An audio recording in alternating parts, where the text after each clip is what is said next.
play. Alright. Put a little chapstick. This is my chapstick for tie rods.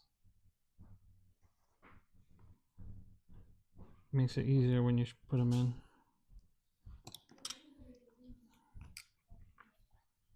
I think there's a tie rod tool, but I don't have it.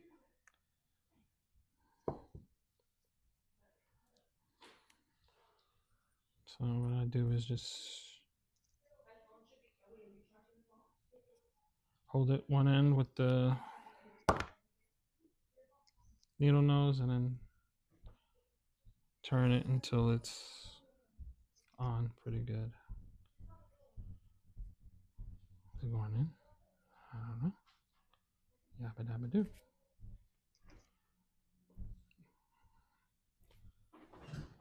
And like I said, we'll measure it on the kit specs in the book, in the manual. I like to start the tie rods early and then measure them later.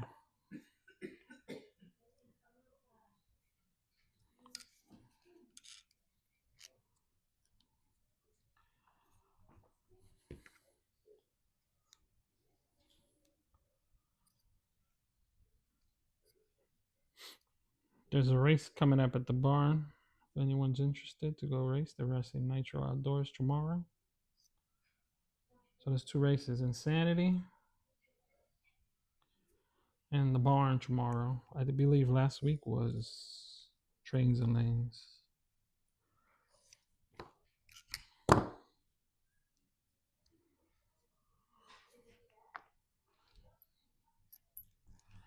Trains and Lanes is a great track also. The barn, Trains and Lanes, Insanity. We have a lot of nice tracks in the East Coast. We have Cruisin', which is a turf track. One of my favorites to go to.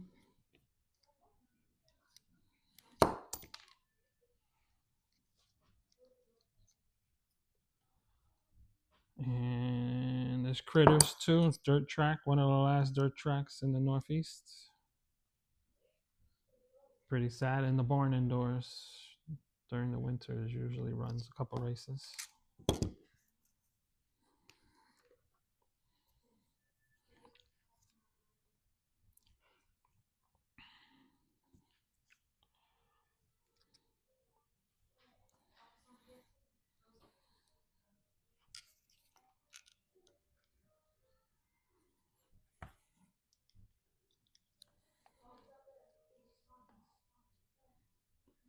Try to match it up to the other side as equal as possible.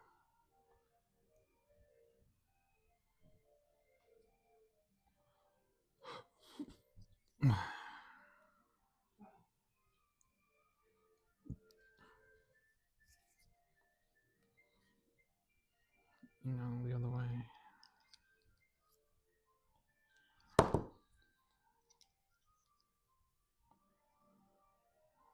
Whoop. There we go.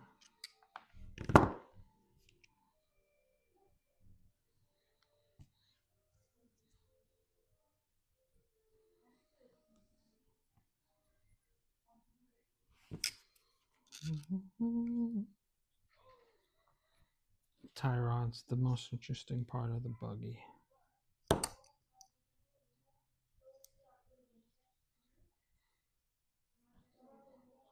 Well, these tie rods are a lot different than the RC10. Was it Team Car, I believe? They come with the old school white plastics that are flimsy actually.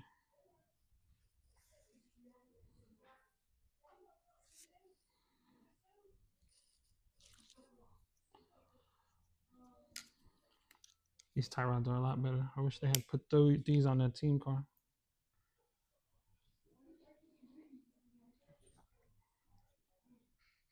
Oh, hey, E, are you gonna put out that World's car? They've been putting out a lot of old school stuff from back in the late 80s, early 90s. Over the last, I want to say, year. They had a big race in Chicago, actually. Old school. A lot of the old school guys from the 90s were there, 80s and 90s racing. I wish I would have went. I didn't really know about it though.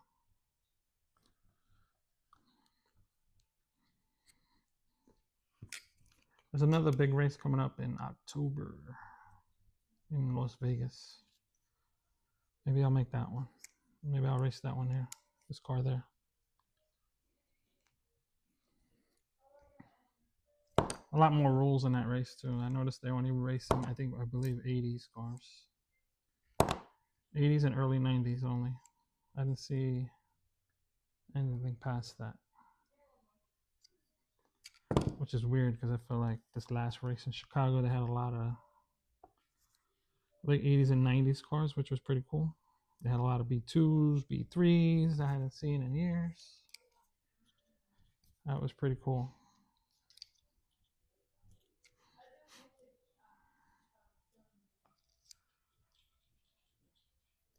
World champion Matt Francis was there. Jay Halsey was there. He's another world champion from the 80s.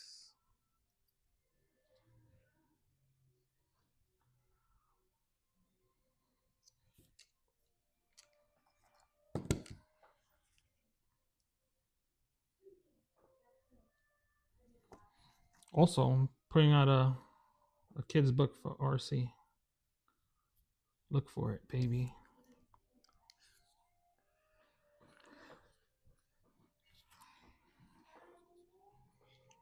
Kind of how I grew up and my father introducing me into RC.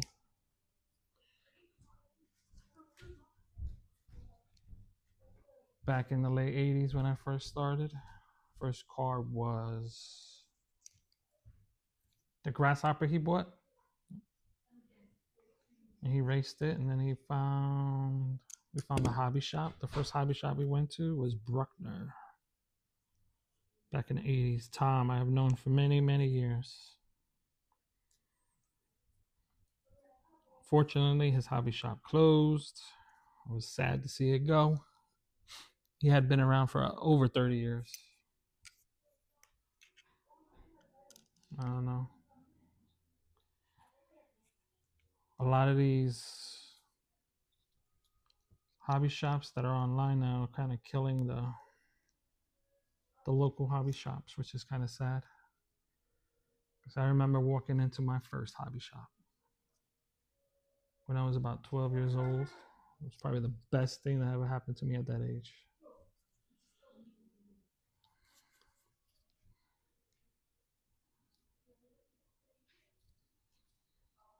All the kits they had back then, they had the Grasshoppers, they had Monster Beetles, they had the RC10, original gold pan.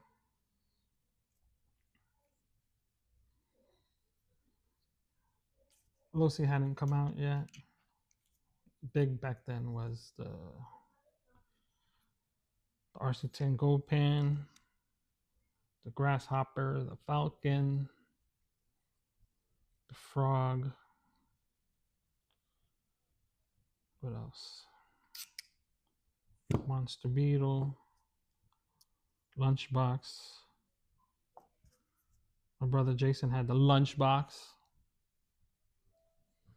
That was his first car. And then my first car was actually the Laser when I started to race in the Bronx at a track that we call Bronx Park. With my father and the E&E guys and a few other guys. I don't remember their names right now. Sorry. Put the track together. Kind of just dug into the ground. That's how usually the tracks were back in the 80s. We didn't get dirt. We just dug in. And they put like little bumps. Wasn't no jumps. We didn't really have jumps back then. We had bumps and a lot of speed turns, which was weird.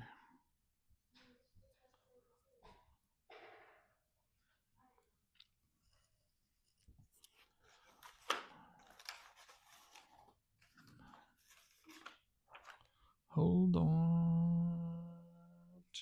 It's the other one. Sorry. Where did I put it? It's right here.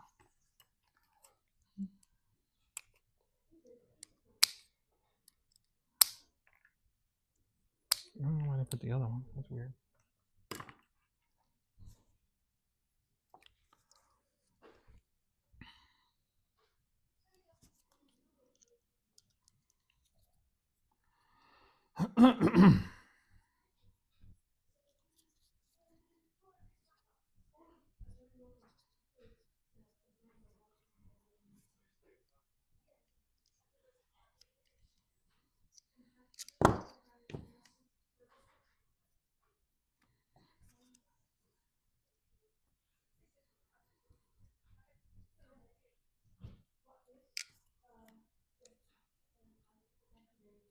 So we had raced at uni for a long time. Me, my father, my friend Dave, Bless. They raced two-wheel drive. I had a four-wheel drive Laser that I raced. It's a tragic story right now. So back then, when your battery died, the car would just run off, like just go on its own, just keep going. So after the race, I had drove off and went up the hill, and the car kept going. And unfortunately, a car was passing by, and it ran over my car. The saddest day of my life.